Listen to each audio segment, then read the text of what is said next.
Dhaka Uttara milestone school and কলেজে আজ একটা বিমান দুর্ঘটনা হয়েছে। যে বিমান দুর্ঘটনার কারণে আজ গোটা বাংলাদেশের প্রত্যেকটা বাবা মার হৃদয়ে রক্তক্ষরণ হয়েছে। আমি ভাবছিলাম যে ওই জায়গায় আমার ছেলে থাকলে কেমন লাগতো, যে 10 মিনিট পরে স্কুল ছুটি হয়ে যাবে আর 10টা মিনিট পরে মা তার জন্য টিফিন নিয়ে দাঁড়িয়ে আছে, বাবা তার জন্য গাড়ি নিয়ে দাঁড়িয়ে আছে, তার ঘরের কেয়ারটেকার তাকে নেওয়ার জন্য দাঁড়িয়ে আছে বাইরে গেইটে।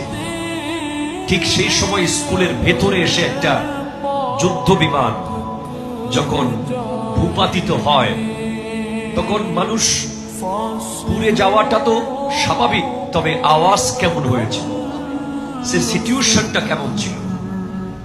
এই ধরনের ঘটনা আমাদের প্রত্যেকের লাইফে আসতে পারে। Life is the continuous journey towards the grave. জীবন হচ্ছে কবর পর্যন্ত চলমান একটা ভ্রমণ।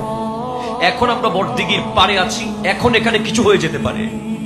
সেজন্য আমাদের সব সময় চেষ্টা করতে হবে চলাফেরার পথে আল্লাহর দ্বীনের কাজের সাথে সম্পৃক্ত থাকতে। ঠিক কিনা কথা জোরে বলেন। আমরা আজ দেখেছি গোটা বাংলার মানুষ কেঁদেছে, আমরাও কেঁদেছি, আমরা আল্লাহর দরবারে দোয়া করেছি। আমরা বাংলাদেশ বিমান বাহিনী এবং বিমান মন্ত্রণালয়কে আমরা অনুরোধ করব আজকের মাহফিল থেকে যে বাংলাদেশের বিমান বহরে যে ফাইটার জেটগুলো আছে, অনেকগুলো হয়তো নিয়মিত চলাচল না করার কারণে পুরাতন হয়ে গিয়েছে, কিংবা অনেকগুলো আপডেট করা দরকার। এই বিষয়ে অনেক সচেতনতার দরকার আছে। এবং আমরা নিজেরাও নিয়মিত বিভিন্ন প্রোগ্রামে যাওয়ার কারণে বিমানে চড়ে থাকি, আমাদের খুব ভয় লাগে। কদিন আগে কক্সবাজারে একটা বিমানের চাকা খুলে পড়ে গিয়েছিল। এরপরে এর কয়দিন আগে কক্সবাজারে আরো একটা ফাইটার জেট থেকে একজন বিমানের পাইলট শহীদ হয়েছেন। এরপরে আমরা বিভিন্ন সময় দেখি বিমান রানওয়েতে হঠাৎ থেমে যাচ্ছে, আবার ঠিকঠাক করে চালানো হচ্ছে।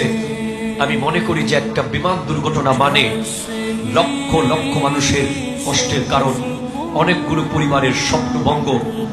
আমরা আজকের এই বিশাল আজিম উৎসাহ প্রোগ্রাম থেকে গোটা বাংলাদেশকে, বিশেষ করে এই দায়িত্ববানদেরকে বলবো, শুধু বিমান বাহিনীর বহরে যা আছে তা না, যে বিমানগুলো আমাদেরকে যাত্রী বহনকারী বিমান আছে, প্রত্যেকটা বিমানের যথাযথ তদারকি করা দরকার, যাতে মানুষের জান মাল নিরাপদ থাকে। ঠিক কিনা কথা জোরে বলেন।